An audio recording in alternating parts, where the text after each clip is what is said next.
Я, Николай Панов, принял эстафету от Динары и Акнур. А, Все? всё. У казахов немало толковых дельных пословиц, но есть такие, что не выдерживают ни божьего одобрения, ни человеческого осуждения. Говорят, если беден, не думай о чести, пусть будет проклята жизнь, лишенная чести.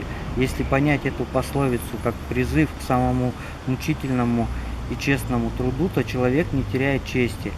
Но далеко не все мужественны, и не каждый откликается на зов. Достойные выступают на этот путь борьбы, недостойные выбирают безделье и попрошайничество. Говорят еще, умением можно и снег разжечь, умелой просьбой все возьмешь.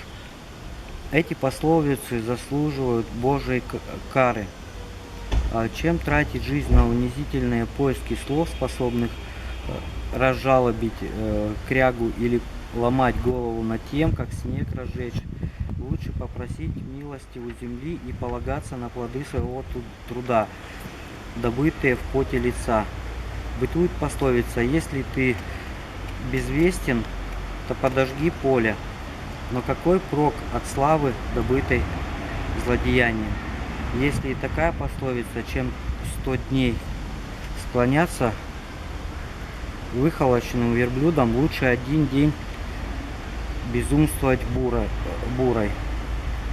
Но что толку от однодневной безумной страсти, которая сгибает тело? Говорят, золото собьет с пути и ангела.